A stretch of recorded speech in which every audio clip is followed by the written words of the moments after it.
everybody. Welcome to Science Saturday. My name is Kayla with Territorial Parks and Protected Areas, and I'm your host today. I'm here with Jen at Southgate Coastal Reserve. I'm Jen Balulis. I am the Chief of Wildlife for the Division of Fish and Wildlife with the DPNR.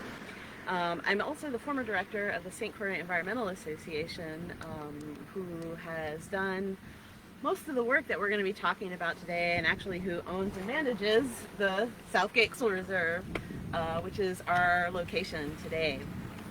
Shall we start? Do you guys want to go for a walk? Let's go. All right.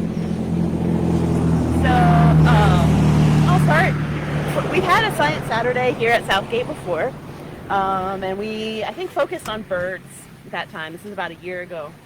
But today we're focusing on some of the restoration work that's happened at this location. It's a really cool restoration project. It's been going on for years, and it is one of the special things about it is that it's involved a lot of community and a community. You know, it's a lot of people that have helped us out of all ages, from all sorts of places, planting trees and basically trying to rebuild a forest. So we're walking down this trail. So just a note about Southgate, it's a nature reserve. It's about 100 acres. A lot of people know the beach because it's a beautiful, beautiful beach, also known as Cheney Bay or Green Key Beach. But this area, there's actually trails for people to walk. They're real easy to walk along, and they're open all the time. We don't have a gate. So it's a really nice place to come and just go for a nature walk. And if you go all the way, follow this trail all the way down, you'll get to the bird blind and a huge salt pond, which is a huge hotspot for birds on St. Croix. I'm definitely going to take a walk later and go see some birds. Yeah. But, so we talked about the beach, talked about the salt pond.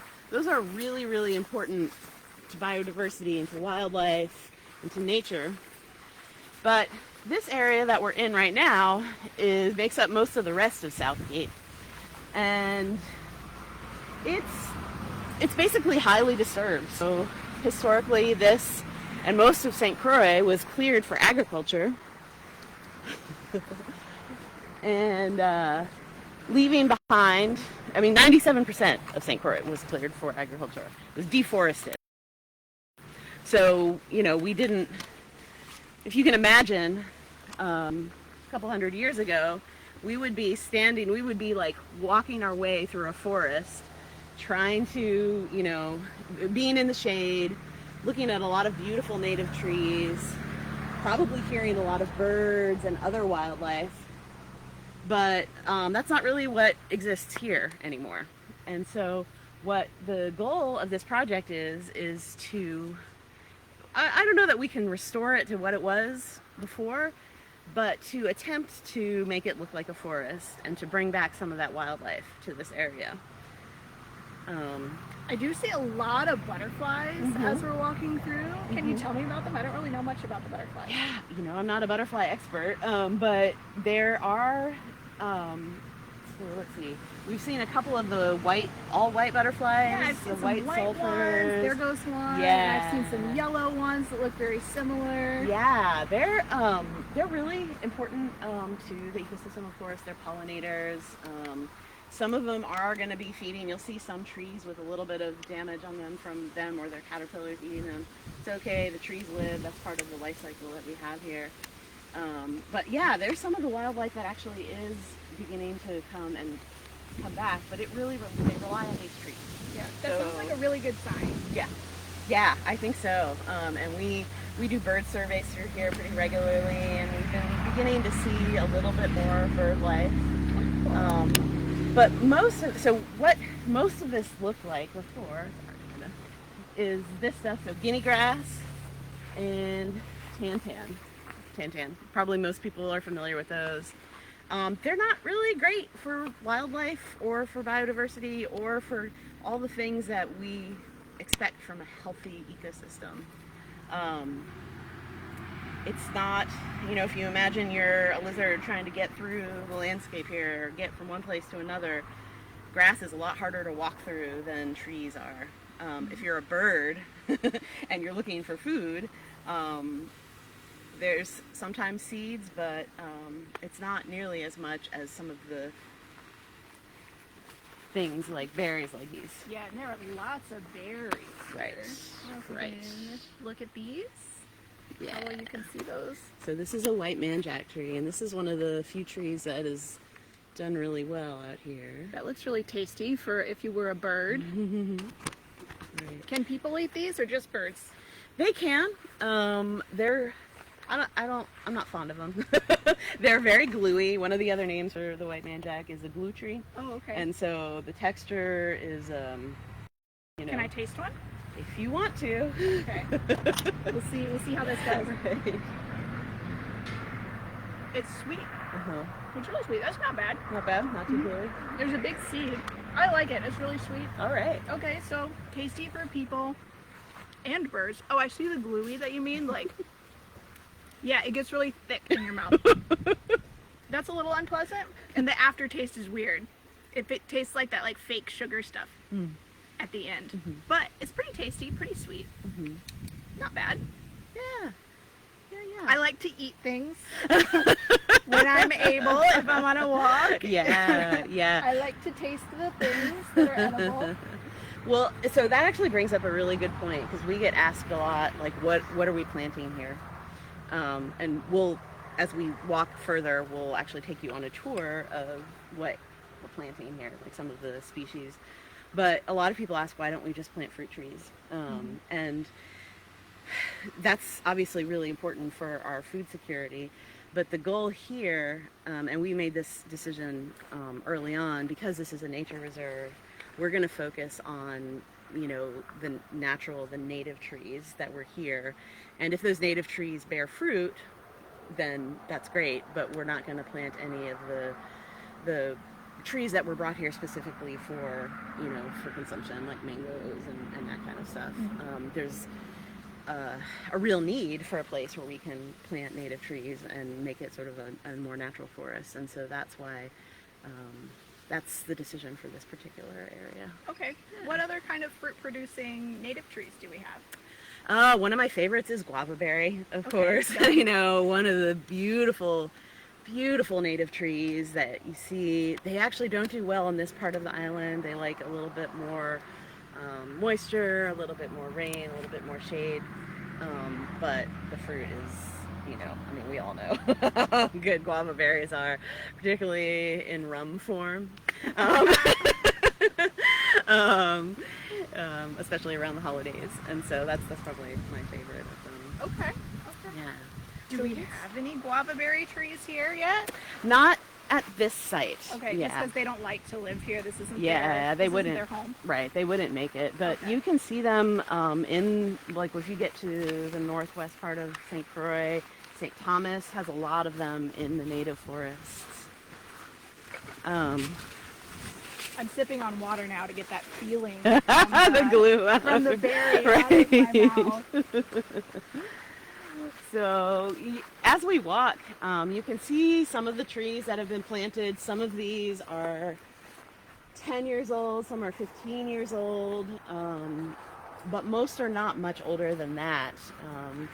This is a lovely one that does really well in the drought area called a green. But I have to show you the next one because of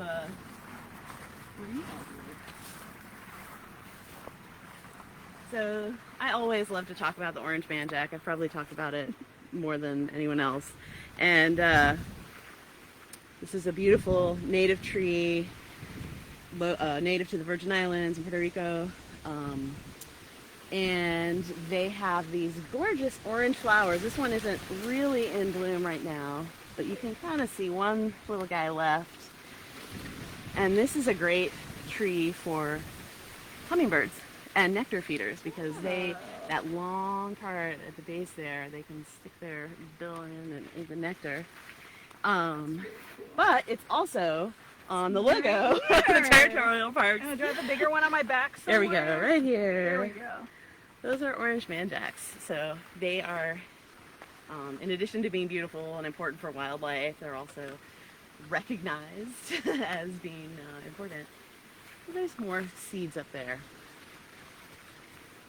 So part of our strategy in restoration here isn't just to go out and we don't want to fill this whole area in with trees that we've planted. That's going to take forever and ever, and it may or may not work. But we want the wildlife to help us out, and almost like have the wildlife tell us what they like, what they prefer. And we do that by planting trees that we know are seeding, and making it easy for the seeds to be spread by birds. So we saw the manjack over there. There's a seed up here on the orange manjack. And so the hope is that we are encouraging the birds to spread the seeds and plant better. And so there's a lot of science that goes behind that. It's not just like, here's some seeds, good luck guys. One of the things we do is we'll clear underneath the trees so that if the seeds do fall, they can actually germinate. The grass won't overtake them. One of the things that I have read about, I haven't quite had the time to put into, but I'd like to, is putting up bird perches.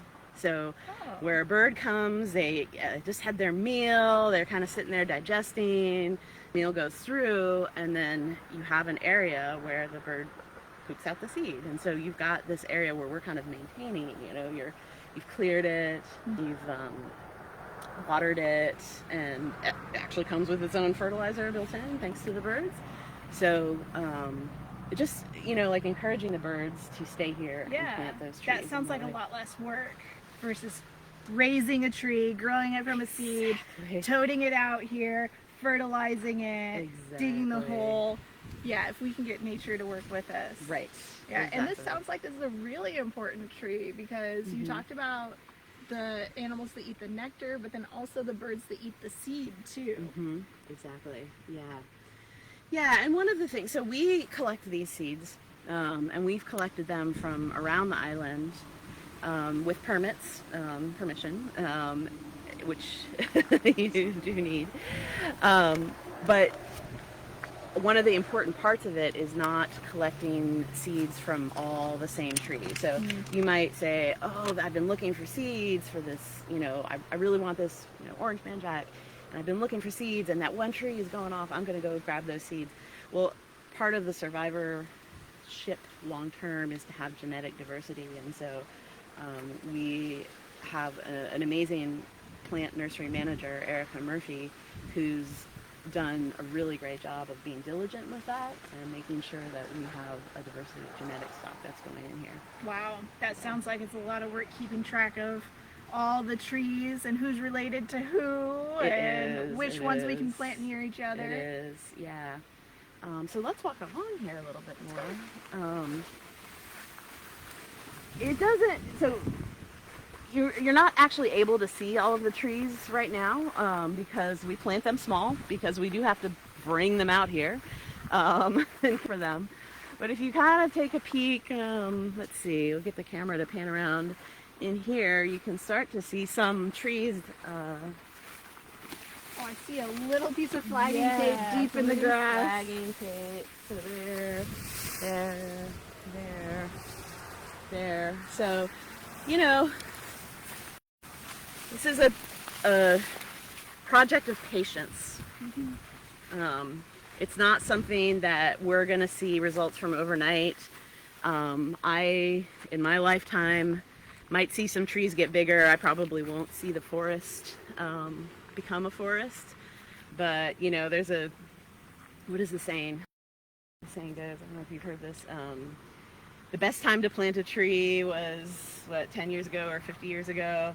The second best time is right now. And so I have heard that one. I've also heard one along the lines of, it was something about, like you're doing something to make an impact, or like you're what is it? The world's in a good place when a man plants a seed for a tree that he'll never sit in the shade of. Yeah. Yeah. Yeah, that's the goal. And I feel like this is just a bigger scale of right. you're planting the forest that you'll never see Yep. become a forest. Yeah. Because Yeah. it just takes that long. We can wipe out a forest so quickly, but it takes so long to get it back after it's gone. Exactly. But we're doing that work here, right? Yeah, exactly. And the cool part, so a lot of this, I mentioned at the beginning that a lot of this work is being done by community members, and that includes kids and young people.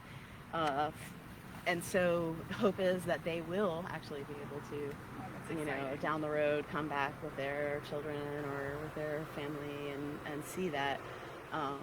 And they're really fun to plant with. I love, like this group here that you saw was planted by teachers. Sorry.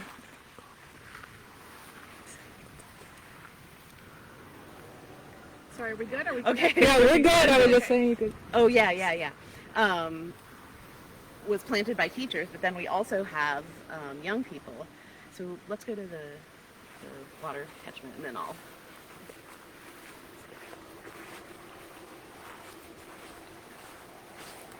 Thank you for the light. We'll go stand in some shade. Yeah, We've been in the it sun is all hot. morning. It's getting pretty hot for us. It's getting pretty hot for the electronics. So we're gonna go talk to you a little bit in a nice shady spot where we can all cool down a little. And that actually leads me into a point and kind of brings up where we are in the shade. Planting trees is really challenging. It's challenging in a place like here where we're a little bit remote, where it's very hot. It's November now and we're still pretty warm out here. June, July, August, September is just pretty brutal. Let's actually go back up under here a little bit so we can get the camera in the shade. Yep. There we go.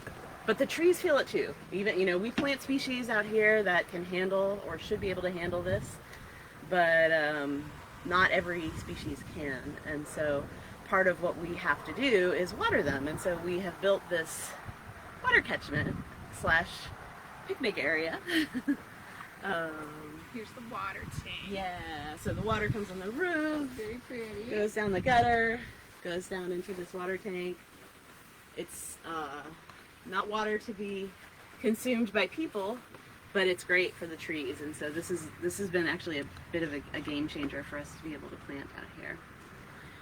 So actually, I wanted to take a second. I've been saying us and referring to the St. Croix Environmental Association, which I only work a little bit with anymore, but I wanted to introduce you to the new director of the St. Croix Environmental Association. This is Alyssa Burmeister, right? Yeah.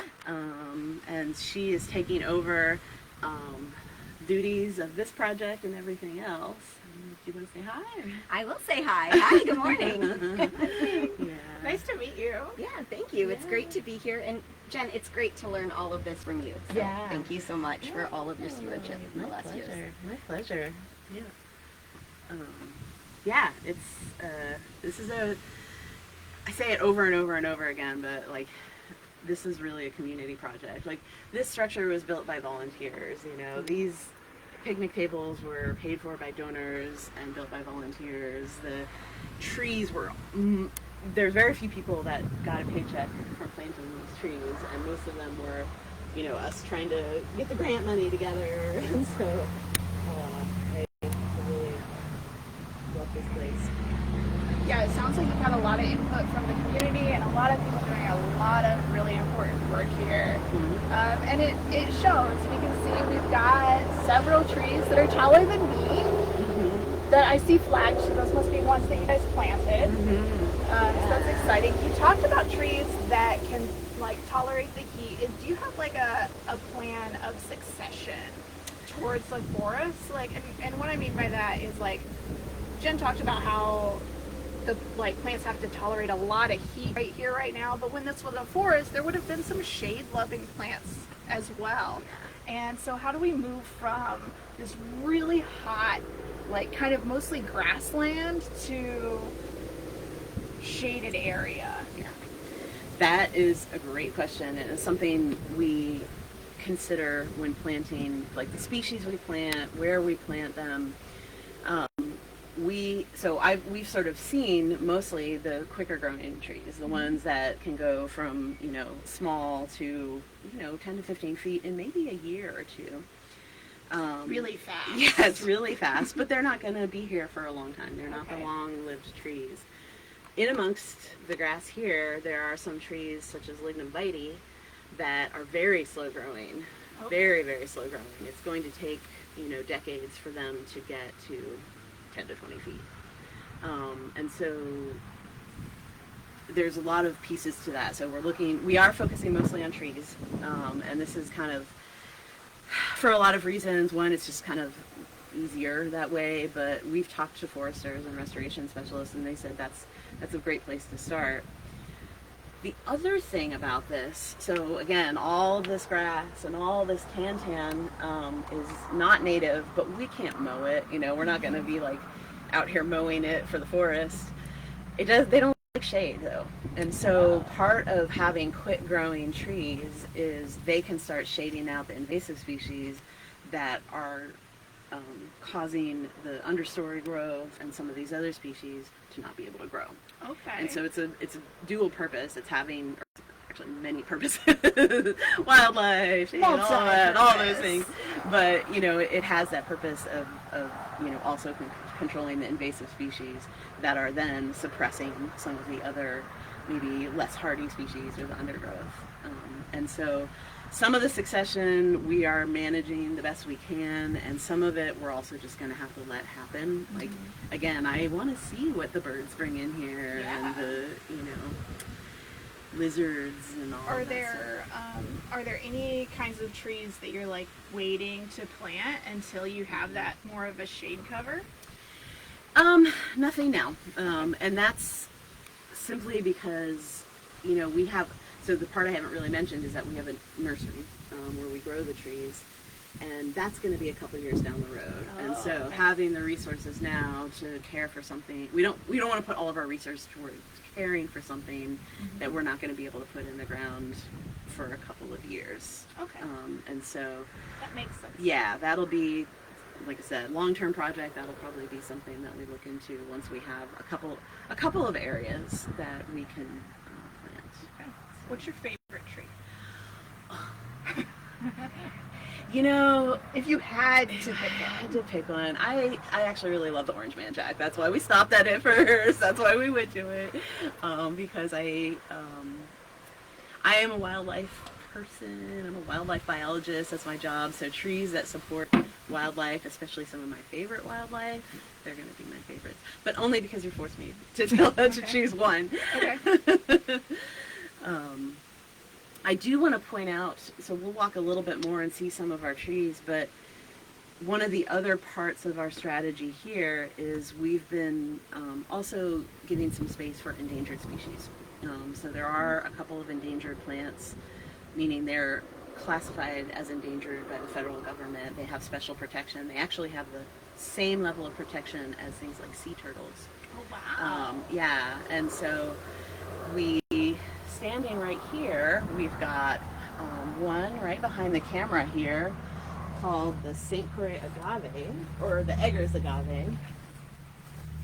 This agave species is endemic to St. Croix, which means it doesn't grow naturally anywhere else in the world. And it is Really pointy very tips pointy on tips. the leaves. Yeah, Kind of serrated edges too. exactly. Doesn't seem like something that would be very fun to eat if you were an animal. Yeah, except for, and this is one of their biggest threats, it is a beetle called an agave snout weevil. Yeah, and they are not native to here, but they have hitchhiked their way to St. Croix, and what they do is they burrow into the base here where it's really fleshy, and their larvae then feeds on it. It basically liquefies the whole plant and kills it. Oh wow. And so we've had areas over, like by Judas Fancy at the National Park Service, where the agave weevil got into a couple of years ago, and they killed a whole entire population that was there. Wow. So- Is there anything we can do? Yeah. Well, big picture, it's always best to buy plants locally that were grown locally because they are not carrying frogs or bugs or, diseases that we can't even see that are microscopic from somewhere else to here. Okay. So that's the biggest step, is to really like support your local nurseries. With the weevil, we are actually just trying to figure it out. Like we found a couple of agaves that had it infected by it, I guess, and we are trying to figure out what we can do. Maybe something like diatomaceous earth we can put around there so they don't spread because they're not flyers. Oh, okay. So they'd have to crawl through it. Exactly. Can you explain what diatomaceous earth is? Yeah. And what it does? Yeah, it's tiny diatom, so like actually little fossils, right? Is that right? Yeah, I think Yeah, so. and so they're really sharp, and so what it does is it gets into the joints of an insect or something with a exoskeleton, and it tears them apart. So, Ouch. yeah, it's kind of rough, but obviously it then kills them, and so they can't really spread. But it's also not a poison, and so we don't really love putting poison out if we can help it. So, but if someone sees an agave weevil infestation, they can always call the Division of Fish and Wildlife, and we can advise more. Okay. Yeah, but we recommend removing the plant altogether so that, because once they're in, they're kind of You can't save that plant. Sorry, but no. are there any, or at least I know this is a new invasive species, so we don't know a whole lot about it, but do you know of any animals that eat the beetle? Yeah, well, so there's actually, although it's new-ish to St. Croix, St. Thomas had a whole infestation of it that nearly wiped out most of the agaves, which is a different species. And also, agaves in other places are farmed. They're farmed for tequila and for agave syrup. And so this weevil has actually gotten into some of those farmed areas. So there is a fair amount of research into it.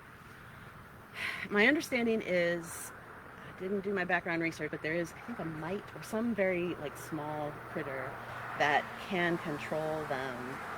But, you always run the risk if you introduce something new to the environment, like what happens when they're done eating with those weevils. Are there native beetles that they're going to start feeding on? Yeah. Like we have, like many places, a long history of introducing something to control another thing and it going very bad. Like mongoose were introduced to kill rats, not snakes. And so now we have rats and mongoose. Both of them cause a lot of problems. Yeah. Cane toads were introduced to eat grubs in the cane fields. We still have grubs, and now we have cane toads that are, just gobblers of our biodiversity. So I don't love the idea of introducing something new biological into our environment. Is there anything local that we know of that eats them, like lizards or birds or any kind of predator? I would guess that birds do eat them. Okay. And there might be lizards. Come on, birds. I know. We need our wildlife. This comes back to why we do all of this. Is when we have our wildlife, it protects our environment. Right. And so we need to keep them around. So let's walk along, and I'll show you some of the other trees that we've planted here. It's a little bit of a smaller path. Yeah. So watch out for these guys. Yeah. Again, we've got small guys here. Look at this Another little orange baby. manjack. And how old is this one? Oh, this was planted this year. Oh, so this is a little one. Yeah. This is a new guy. Yeah, these grow very Poor quickly. girl. We have Looks our like something's been chewing on him a little bit. yeah, they'll grow back. It's like these. This is the thing with native trees. They're so these orange manjacks. There's some where you walk along the trail in the middle of a drought, and they just look like a stick coming out of the ground. They look dead. They've dropped all their leaves. As soon as we get some rain, they're like, I'm back, and the leaves are everywhere, and they're flowering. So, and they do that. That's because they're used to it. They're like, that's what we do here, Very resilient Yeah. tree. This one.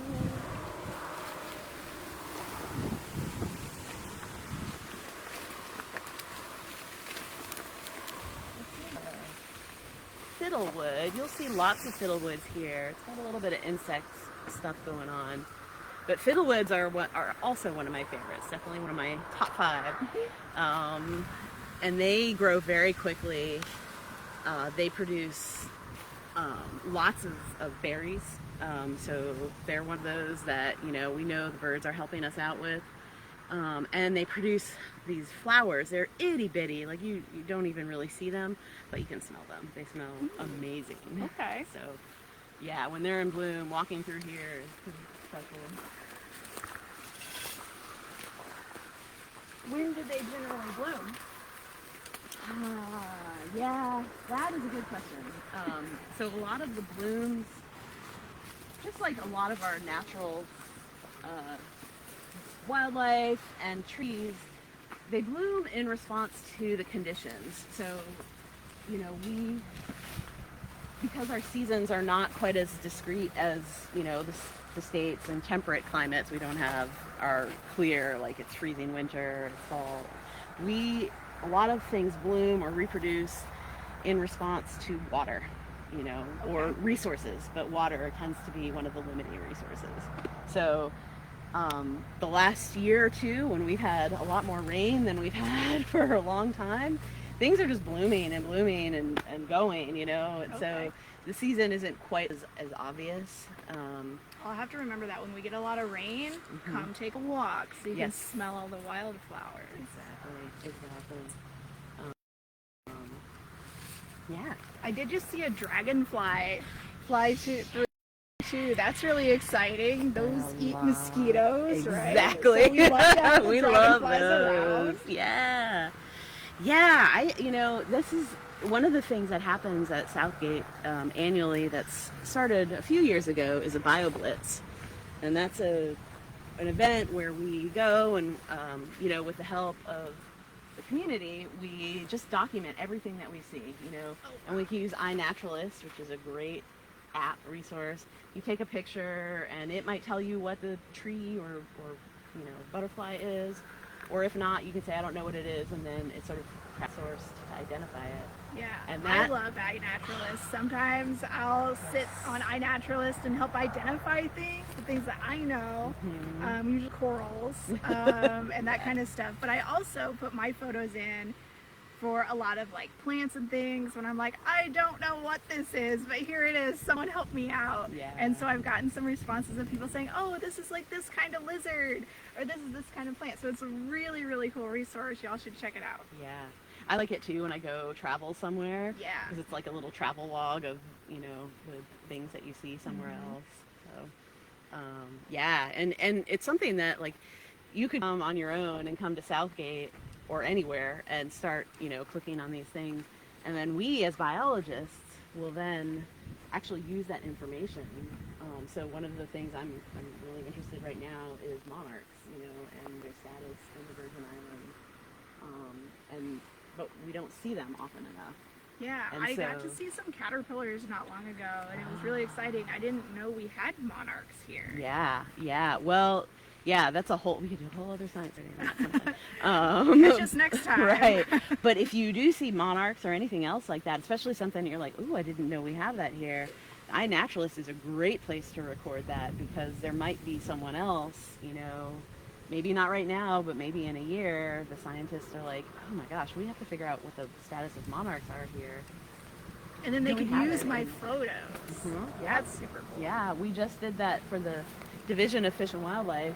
Oh, I think we're being cued to move along here. We just put together a plan called the State Wildlife Action Plan that's required for funding for a lot of our wildlife grants. And we don't have great information on things like insects. And so we were able to go into iNaturalist with an expert, comb through the pictures and identifications of things, and get information for the first time, include invertebrates into our planning for wildlife conservation. Oh, that's really cool. So for real, like the iNaturalist is a resource for fun personally, but also for science and conservation. So I wanted to just, because this is another great This is a very pretty tree. Yeah, so this is inkberry. So this is a native tree, and this is one of it's spiny. You can See a berry There's berries on there. right here.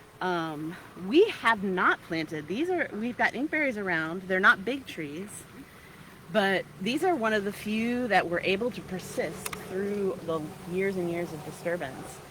And they're native trees, and the really cool part about them is they're also the Prussian Christmas tree. So these were the ones that were collected and brought in and hung ornaments on.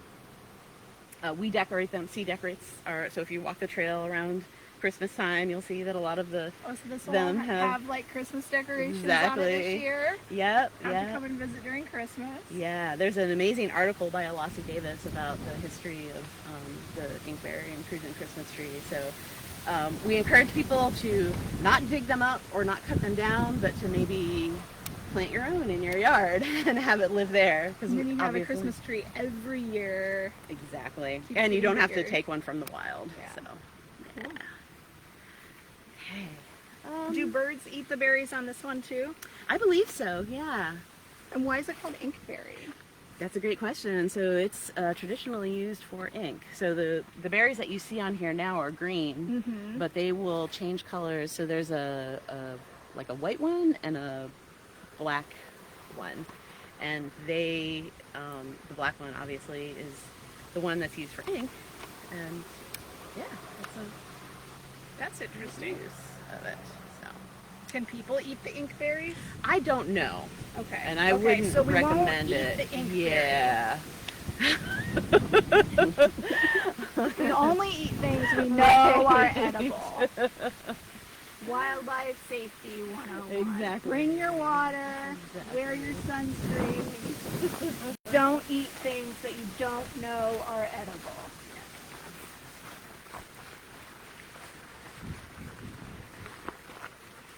Oh, a yellow butterfly flying across the path, and it's gone.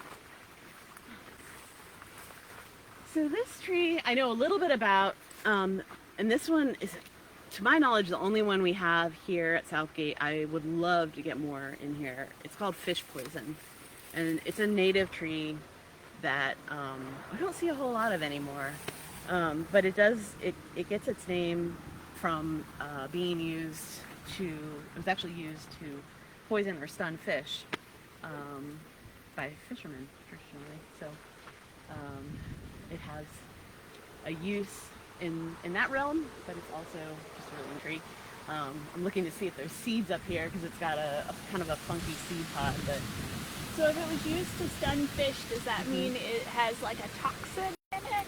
yeah, I don't know a ton about the chemistry of it, but yeah, it's got something in it that would stun the fish and bring them to the surface and just mess them up. I don't see any seed Yeah, pods. Only leaves. only leaves. I do see another tree that has some flagging tape on it. Yeah, this is a Jamaica caper, also in my top 5 trees. Caper sounds like food. It does sound. Are you hungry? A little bit. Right. Yeah, there's a couple of capers that we've passed here. There's 3 or 4 species of caper that I know of in the Virgin Islands. This one of them is the most like a tree that grows up. The others, I'll point out, we'll definitely pass. Okay. They don't produce capers like the ones that we eat, That's okay. Yeah, but they do produce, this is also a great tree for wildlife, because they have these flowers that they love, like when they're blooming you'll see bees on them and a lot of the pollinators, and the flowers are really pretty, so. Cool. They have these really long, like skinny leaves. Yeah. Looks like maybe they get a little fatter later. That's And exactly. they're very like stiff and thick. That's got to help it in the dry conditions, right? Exactly. Yeah. That's why. So capers do really well in here because they all have this like thick leaf. Like if you look underneath it, it's almost a completely different texture. And Definitely a different color. Yeah. And you made a great observation. The young ones. So if you were to see a young one of these, almost all the leaves would look like these long, thin ones. They almost look like sticks instead of leaves. Yeah. But as they get older, they look a lot more like Very cool tree. Lots of very cool trees. Yeah, I know. We could spend hours out here just talking about each tree individually. We talked about the agave, the St. Croix agave a little earlier. This is a area that we've given to the agaves because what happens with these guys is they, produce a bunch. It takes them 10 to 15 years to reproduce, but when they do, they produce a ton of little clones. And by a ton, I mean like 50 to 100. And so if you plant one, you're going to expect to have an area that is a whole bunch of agaves crowded together. And so this is a great area for that. Cool. So you've got several of them planted pretty close together right here. Yeah. You've got some orange butterflies. Yeah. Flying around to them. I love the butterflies. They're very pretty. Yeah, definitely. I don't know if we've got them on camera, but there have been a couple of birds flying through. too. Yep. Yeah, we in this area are seeing a lot of seed-eating birds because we do have seeds from the various trees. So like pigeons and doves are really Pigeon in the middle of the path, right up there. It's a Nida dove. Oh, it's a dove. So sorry. They're similar, basically the same. So. Probably gonna fly away as we get closer.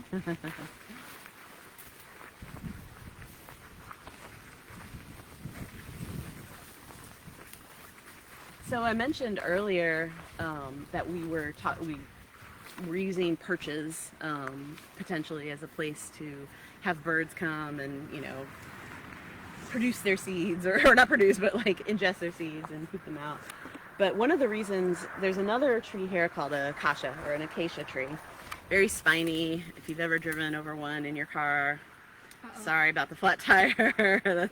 It's not fun. But we have been leaving them because the birds are using them, and when they die off, although this isn't actually the greatest example, but oftentimes they'll leave these snags. So this one is actually a tantan, but we've been leaving these snags in place just again as like a natural place for birds to sit and Rest. leave their seeds behind. And the studies that I've read have said they've done some work in Puerto Rico that these natural snags are ones that birds are attracted to more than anything that we can create because it feels comfortable to them. And that actually right there is another type of paper tree. So that one, This one with the round. yes, I can't remember which one it is of the other two, but